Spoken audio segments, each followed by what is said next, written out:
5 బిరుదులు అవి ఈ డైరెక్షన్లో మెన్షన్ చేయండి. ఈయనకి గల ఇతర బిరుదులు ఇప్పుడు మనకి, ఇతనికి విరాట్ అని చెప్పి అన్నారు. మీకు అర్థమైపోవాలి విరాట్ అనే బిరుదు ఎవరికి వస్తుంది, ఎవడైతే నార్త్ని ఆక్రమణ చేస్తాడో వాడికి విరాట్. ఇతన్ని అంటారు భోజా, సౌత్ ఆక్రమణ భోజా. ఈయన విరాట్ కోహ్లీ, ఈయన నార్త్ ఇండియా. ఓకే, విరాట్. ఇక్కడ ఈస్ట్ అయితే సామ్రాట్,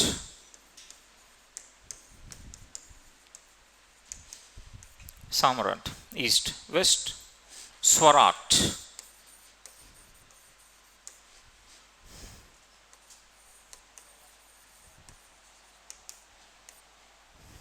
స్వరాట్ అని చెప్పేసి అంటాం. సెంటర్ని ఆక్రమణ చేస్తే ఏమంటాం, రాజా అని చెప్పేసి అంటాం. ఇట్లా 5 బిరుదులు ఉన్నాయి మళ్ళీ ఈయనకి. సో దానాలు వల్ల 4 బిరుదులు వచ్చేసినాయి మీకు, పర్మనెంట్ మెమరీలోకి వెళ్ళిపోయినాయి. మహాదానాపతి, హిరణ్యకోటి, శతసహస్ర హాలక, గో శతసహస్ర. ఆక్రమణల వల్ల ఏం బిరుదులు వచ్చినాయి, విరాట్, భోజా, సామ్రాట్, స్వరాట్, రాజా. ఇవి ఆయన యొక్క బిరుదులు. నెక్స్ట్ ఆయన శాసనాలు. సో శ్రీ శాంతామూలుడి యొక్క శాసనాలు. ఈయన శాసనాలు ఎట్లా ఉంటాయంటే, రెంట్ దాచుకున్నాడు, కేశాలు కట్ చేసుకున్నాడు ఆ డబ్బులతో. అంటే ఎట్లా అంటే రెంటాల శాసనం, దాచేపల్లి శాసనం, కేశానపల్లి శాసనం. రెంట్ డబ్బులు వస్తే దాచుకొని కటింగ్ చేయించుకున్నాడు అట. ఎట్లా, రెంటాల శాసనం, దాచేపల్లి శాసనం, కేశ అంటే చుట్టే కదా, కేశానపల్లి శాసనం. ఇవి 3 శాసనాలు అతనివి. సో ఇతని 3 శాసనాలు రెంటాల, దాచేపల్లి, కేశానపల్లి. సో రెంటాల ఇన్స్క్రిప్షన్ శాసనం, దాచేపల్లి ఇన్స్క్రిప్షన్, ఇక కేశానపల్లి ఇన్స్క్రిప్షన్. ఇవి 3 శాసనాలు.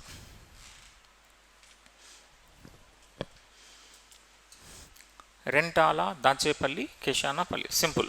సో బిరుదులు పర్మనెంట్ మెమరీలోకి వెళ్ళిపోయినాయి. 3 శాసనాలు ఏంటి అవి, రెంటాల, దాచేపల్లి, కేశానపల్లి. ఇప్పుడు నిర్మాణం అంటే ఈయన స్వయంగా చేయలేదు, కానీ ఇతని కాలంలో రోమన్ వర్తకులు, రోమన్ ట్రేడర్స్ వచ్చి నాగార్జునకొండ శ్రీపర్వతం దగ్గర ఒక పెద్ద గ్యాలరీ నిర్మించినారు. ఆ గ్యాలరీని అంటారు ప్రేక్షాగారం అని చెప్పి అంటారు. ప్రేక్షాగారం, నాగార్జునకొండ గ్యాలరీ. ఇక్కడైనా ప్రేక్షాగారం ఆర్ గ్యాలరీ, అది ఎక్కడ, నాగార్జునకొండ వద్ద నిర్మాణము అంటే. సో ప్రేక్షాగారం or gallery at Nagarjunakonda, built by Roman traders.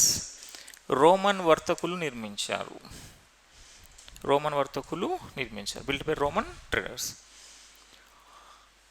అయితే ఈ గ్యాలరీ ప్రత్యేకత ఎట్లా ఉంటుందంటే, ఆ స్టేజ్ పైకి ఎక్కి ఉపన్యాసం చేస్తే అట దూరం వరకు వినిపిస్తుంది అట. ఇప్పుడు సాధారణంగా మంది ఎట్లా, కరెంటు పోయింది అనుకోండి, వాయిస్ ఇక్కడితో ఆగిపోతుంది, అక్కడికి కూడా వెళ్ళదు మనకి. కానీ అక్కడ ఎట్లా ఉండేది అంటే, ఆ ప్రేక్షాగార నిర్మాణం, ఆ స్టేజ్ దానిపైన ఎక్కితే ఆల్మోస్ట్ 1 కిలోమీటర్ పాటు వాయిస్ వెళ్తుంది అట. సో ఆ విధంగా ఈ ప్రత్యేక గ్యాలరీ నిర్మాణం జరిగింది అని చెప్పేసి అంటారు. దీన్నే ధ్వని విజ్ఞాన కేంద్రం అని చెప్పి అన్నారు మన వాళ్ళు. తర్వాత ఈ ప్రేక్షాగారంని ఏమని పిలిచినారు అంటే ధ్వని విజ్ఞాన కేంద్రం అని చెప్పి అంటాం. అంటే ఇది ఎకాస్టిక్ సైన్స్ సెంటర్గా పేర్కొంటారు దీన్ని. Acoustic science centre.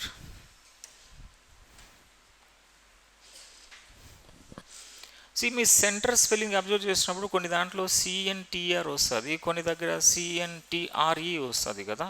రెండు కరెక్టేనా రాంగా? మీరు అబ్జర్వ్ చేస్తుంటారు, సెంటర్ ఇట్లా వస్తుంది, ఇట్లా వస్తుంది. ఇది అమెరికన్ ఇంగ్లీష్, ఇది బ్రిటిష్ ఇంగ్లీష్, అంతే, రెండు ఒకటే. ఓకే, సో అమెరికన్ ఇంగ్లీష్లో సెంటర్ ఇలా రాయాలి, బ్రిటిష్ ఇంగ్లీష్లో ఇట్లా రాస్తారు. ఓకే, సెంటర్ అని చెప్పి అంటాం. సో అకౌస్టిక్ సైన్స్ సెంటర్, అది ధ్వని విజ్ఞాన కేంద్రం. ఓకే, నిర్మాణం ఇది. ప్రేక్షాగారాన్ని ఏమంటాం? ధ్వని విజ్ఞాన కేంద్రం అని చెప్పేసి అన్నాం. నెక్స్ట్ ఇతని ఆస్థానం అంటే కాంటెంపరీస్. ఈయన యొక్క సమకాలికులు ఎవరు ఉన్నారు? కాంటెంపరీస్. ఇప్పుడు ఈ శాసనాలు ఉన్నాయి కదా, ఏంది ఆ 3 శాసనాలు? రెంటాల, దాచేపల్లి, కేశానపల్లి. ఈ శాసనాల్లో ఎక్కువగా తన కుటుంబీకుల గురించి పేర్కొన్నాడు, ఫ్యామిలీ మెంబర్స్ గురించి మెన్షన్ చేస్తున్నాడు ఆయన. ఆ ఫ్యామిలీ మెంబర్స్లో అతని భార్య గురించి, అతని కొడుకు గురించి, అతని కూతురు, అతని యొక్క సిస్టర్స్ గురించి పేర్కొంటాడు. వాళ్ళే కాంటెంపరీ, ఆస్థానము అంటే. ఆ కాంటెంపరీస్ ఎవరు అంటే మఠారశ్రీ. మఠారశ్రీ భార్య, ఈమె వైఫ్.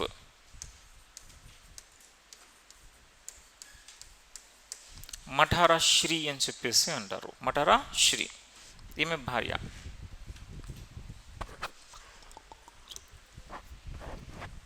నెక్స్ట్ కుమారుడు వీరపురుషదత్తుడు.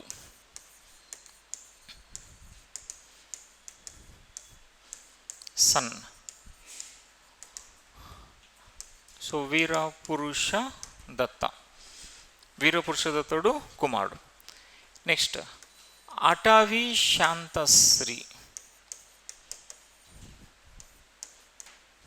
ఓకే, ఈమె కుమార్తె, డాటర్. ఈమె కుమార్తె అటవీ శాంతశ్రీ.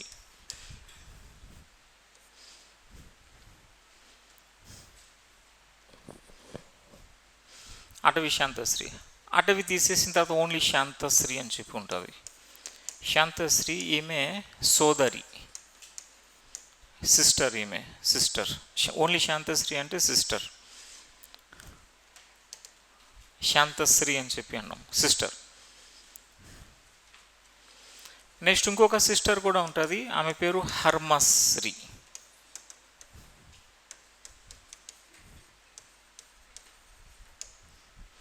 హర్మశ్రీ అని చెప్పేసి అంటారు.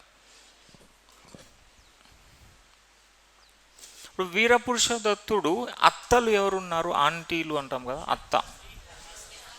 శాంతశ్రీ, హర్మశ్రీ అని చెప్పి అన్నాం.